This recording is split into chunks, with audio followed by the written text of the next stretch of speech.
అదేవిధంగా మార్కు సువార్త 11వ అధ్యాయము 1వ వచనం కూడా చదువుకుందాం. వారు యెరూషలేమును సమీపించి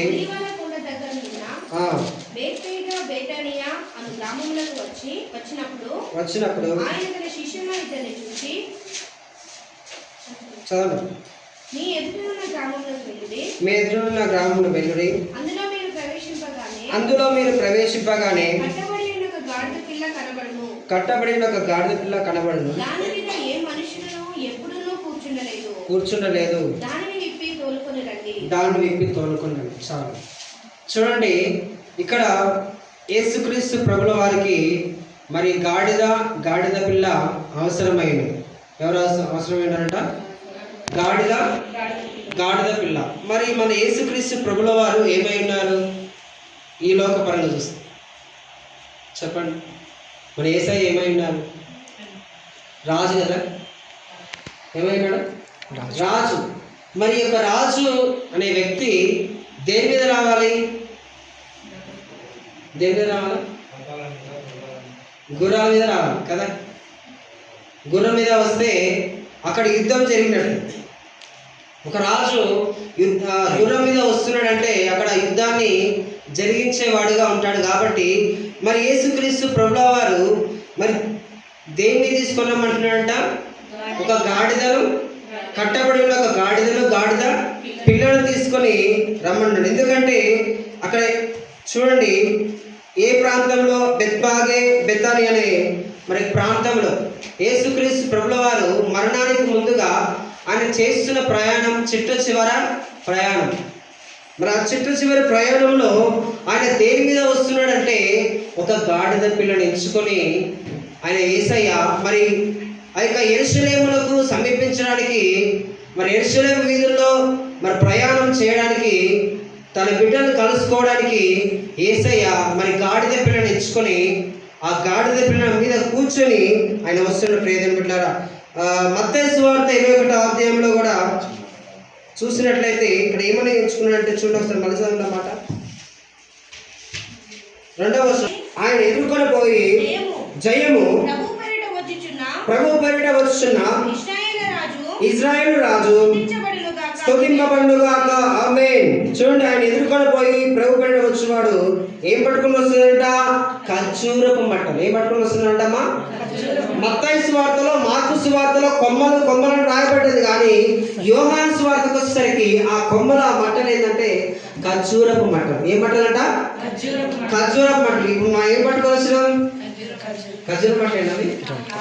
ఏం మట్టలు అది? తాడి మట్టలు, ఈత కొమ్మలు, అంతేనా? ఖర్జూర మట్టలేనా? కొన్ని ప్రాంతాలలో మరి ఖర్జూర మట్టల్లాగా కొన్ని మట్టలు ఉంటాయి.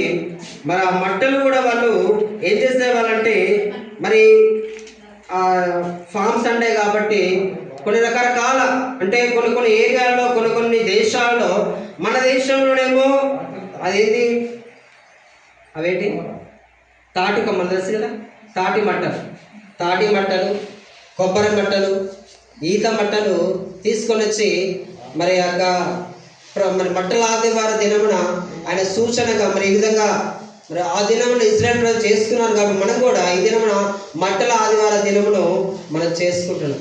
ఎందుకంటే ఇది కేవలము ఇప్పుడు దాకా చెప్పింది కేవలము పరిచయం మాత్రమే. మరి ఇప్పుడు దాకా మరి అసలైన మెసేజ్లోకి మనం వెళ్తున్నాము. ఈసారి మరి మరి 21వ అధ్యాయంలో ఈ 1 నుంచి 11 వచనాల వరకు కూడా మరి అందులో ఉన్న మరి ప్రభు మనకి ఇస్తున్న 5 సూచనలు మనం ఈ దినమున మరి ప్రభు మరి మనకు ఇస్తున్న మెసేజ్ని సారాంశంలో మనం విందాం. ప్రియమైన బిడ్డారా, ఆయన దేని మీద వస్తున్నాడంట? గాడిద మీద రావడం. దేని మీద వస్తున్నాడంట? గాడిద మీద వస్తున్నాడు.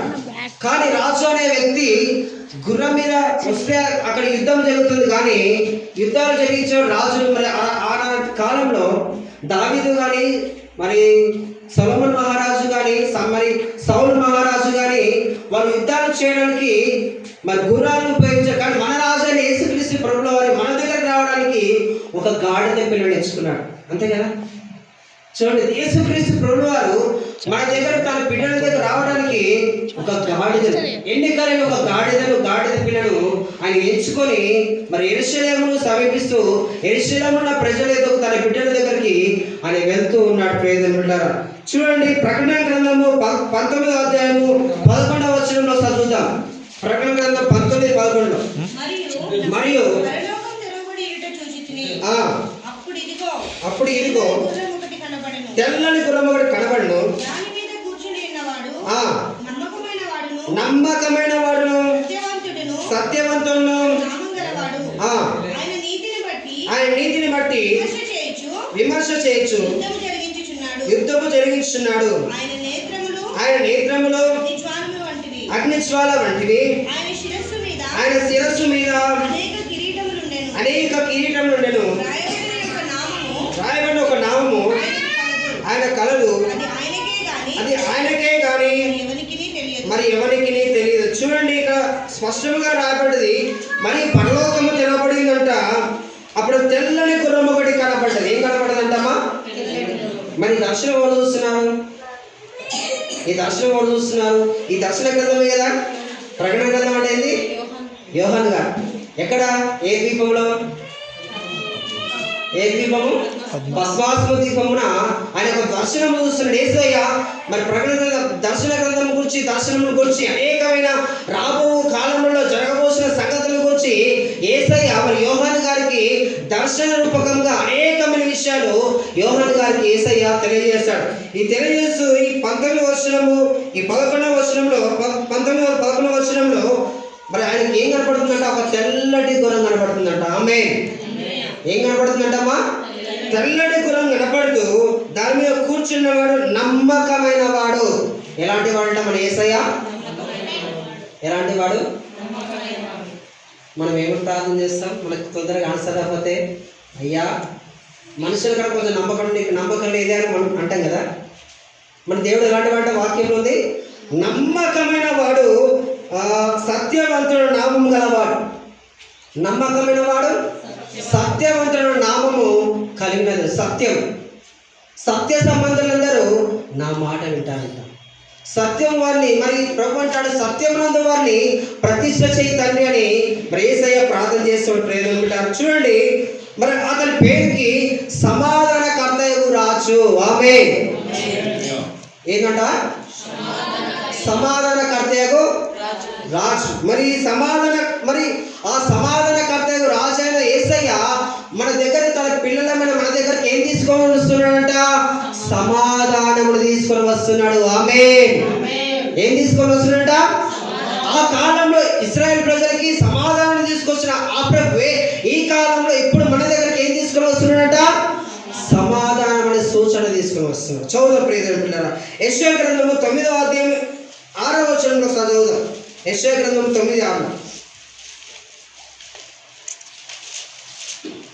ఏలయనగా మనకు శిశువు పుట్టెను, మనకు కుమారుడు అనుగ్రహింపబడెను. ఆయన భుజము మీద రాజ్యభారం ఉండెను. ఆశ్చర్యకరుడు, ఆలోచనకర్త, బలవంతుడైన దేవుడు, నిత్యులకు తండ్రి, సమాధానకర్తకు అధిపతి అని అతనికి పేరు పెట్టబడును. ఆమేన్. మన దేవుడు ఎలాంటి వాడంట? ఆయన భుజం మీద ఏముందంట? రాజ్యభారం ఉంది. ఆమేన్. ఏ భారం ఉందంటమ్మా? రాజ్యభారం. ఏ భారము? రాజభారం అంటే ఏంది?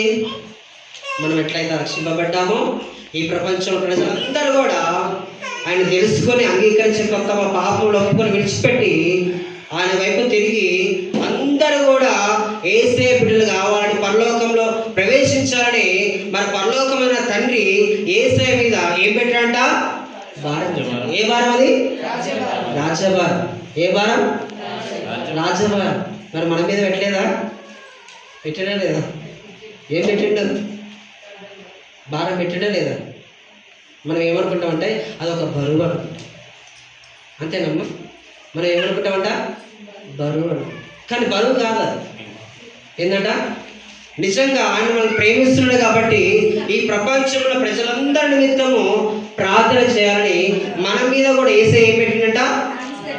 అందరు వినాలి. ఏం పెట్టాడమ్మా? భారం. ఏ భారం అది? ఆ? ఆత్మల భారం. ఆమేన్. ఏ భారం అంటమ్మా? ఆత్మల భారం. అందుకే మన బ్రదర్ ఏం చేస్తుందాం, ప్రతిరోజు కూడా ఉదయకాలం 8 గంటల నుంచి 5 గంటల నుంచి 6 ఒక 1 అవర్ దాడిపోతుందా, అయినా పర్వాలేదు. ఏం పెట్టినట్ట?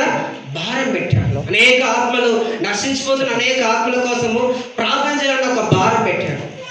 ఎందుకంటే కేవలము మనము, మన ఫ్యామిలీ, మన కుటుంబం కాదు, కానీ మన గ్రామంలో, మన చుట్టుపక్కల గ్రామంలో కానీ ఈ ప్రపంచం కోసం కూడా ప్రార్థన చేయాలన్న భారము మరి తన దాసుల నుంచి దేవుడు పెట్టిన భారము. కాబట్టి ఆయన మీద ఏముందంటే భారం ఉంది, రాజ్య భారం ఉండడు. ఆయన ఆశ్చర్యకరుడు, ఆలోచనకర్త, బలవంతుడైన దేవుడు, నిత్యుడగు తండ్రి, సమాధానకర్తయగు అధిపతి అని అతనికి పేరు పెట్టబడును. ఆమేన్. మన దేవునికి ఏ పేరు ఉందంట?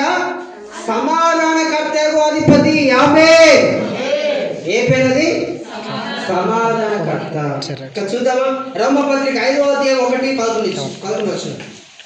రోమపత్రిక 5వ అధ్యాయము 1-11 వరకు. కాబట్టి విశ్వాసం మూలమున మనము నీతిమంతులుగా తీర్చబడి మన ప్రభువైన యేసుక్రీస్తు ద్వారా దేవునితో సమాధానం కలిగి ఉందము. దేవునితో ఏం కలిగి ఉందామంట? సమాధానం కలిగి. ఏం కలిగి ఉండాలి? యేసయ్య ద్వారా మరి మనం ఒకప్పుడు అన్యులుగా ఉన్నాము. ఆ పరలోకమైన మనకు తండ్రికి ఉన్న బంధము, సమాధాన బంధము తెగిపోతే మరి యేసయ్య ద్వారా మనకి ఏం కలిగిందంట? సమాధానం కలిగింది. ఏం కలిగిందమ్మా? ఏ సమాధానము? సమాధానం బంధం. ఆ పరలోకమందున తండ్రికి మనకు తెగిపోయిన ఆ బంధాన్ని యేసయ్య ద్వారా పరలోకమైన తండ్రి అంటుకట్టుకున్నాడు. చూడండి, కాబట్టి విశ్వాసములో మనం నీతిమంతులుగా తీర్చబడి మన ప్రభువైన యేసుక్రీస్తు ద్వారా, ఎవరి ద్వారాట? యేసుక్రీస్తు ద్వారా దేవునితో సమాధానము కలిగి ఉందము. ఏం కలిగి ఉండాలంట? సమాధానము. చూడండి, భార్య భర్తల మధ్య ఏముంటుందంట? గొడవ అయితే ఉంటుంది, సమాధానం ఉంటుందా? అదొక ఎట్లుంటుంది? దిగులు కదా. భార్య భర్తతో గొడవ అయింది అనుకోండి, అదొక చెప్పలేని బాధ కలిగి ఉంటాం. ఆ బంధం తెగిపోయింది అనుకోండి, భార్యతో భర్తకి, భర్తతో భార్యకి, అది తెగిపోతే మాట్లాడకపోతే ఎలా ఉంటుంది? ఎదురుపడతా ఉంటే ఎట్లుంటుందిగా? అయ్యో, నా భర్తని మీరు ఎందుకు అనవసరం తిట్టినా కదా, కదా, నా భార్య నేను అనవసరం తిట్టినా కదా, నా భార్య నేను అనవసరం చేసుకున్నా కదా, అంతేనా? అంటే మనకు అదొక బాధగా అనిపిస్తూ ఉంటారు. అది మళ్ళా మన తప్పు, మన పొరపాటు తెలుసుకొని వాళ్ళ దగ్గరికి వెళ్ళి క్షమించమని మనం అడిగినప్పుడు వాళ్ళు క్షమించినప్పుడు మనకి ఎట్లా ఉంటుందట? ఆ ఫీలింగ్ పోతుంది. అంతేనా? ఆ ఫీలింగ్ పోయి, ఆ బాధ పోయి మనం సంతోషంగా, హ్యాపీగా ఉండగలుగుతాం. అందుకే చూడండి, యేసుక్రీస్తు ద్వారా మనకి ఏం చెప్తున్నాడో? సమాధానమును కలిగి ఉందామంటున్నాడు. మరి ఆయన ద్వారా మనం విశ్వాసం వల్ల ఈ కృపయందు ప్రవేశం గల వారమై అందులో నిలిచి ఉండండి అంటున్నాడు. ఆమేన్. ఎందులో నిలిచి ఉండాలంట? ఆ బంధంలో నిలిచి ఉండండి అంటున్నాడు. పరలోకమందున్న తండ్రితో ఆ బంధంలో మీరు నిలిచి ఉండండి, అందులో నిలిచి ఉండండి, అందులోనే జీవించండి అని యేసయ్య చెప్తున్నమాట. ఎఫెసీ పత్రిక 2వ అధ్యాయం 16వ వచనం చూద్దాం. ఇంకా టైం లేదమ్మా. ఎఫెసీ పత్రిక 2వ అధ్యాయం 16వ వచనం చదవండి. తన సిలువ వలన ఆ ద్వేషమును సహించి దాని ద్వారా వీరిద్దరిని ఏక శరీరంగా చేసి దేవునితో సమాధానపరచవలెనని ఈలాగు చేసెను గనుక ఆయనే మనకు సమాధానకారకుడై ఉన్నాడు.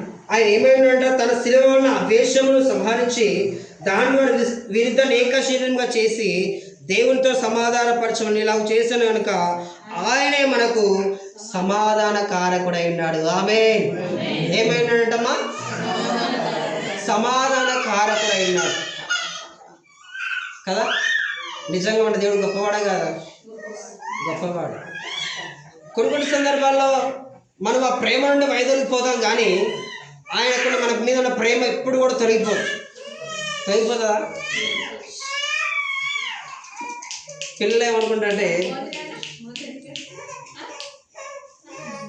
ఏమనుకుంటారంటే మా అమ్మ నన్ను కొట్టింది, తిట్టింది, నన్ను దూరం పెట్టేసింది అని అనుకుంటా. కానీ తల్లిదండ్రులకి ఎట్లుంటుందమ్మా? ఎట్లుంటుంది? తల్లిదండ్రులకి ఎలా ఉంటుంది? ఆ ప్రేమ పోతుందా? నా కుమారుడు అన్న ప్రేమ అలాగే ఉంటుంది. కానీ ఆ పరలోకమందున తండ్రి కూడా మన పట్ల కూడా అలాంటి ఆ ప్రేమనే ఉంటుంది.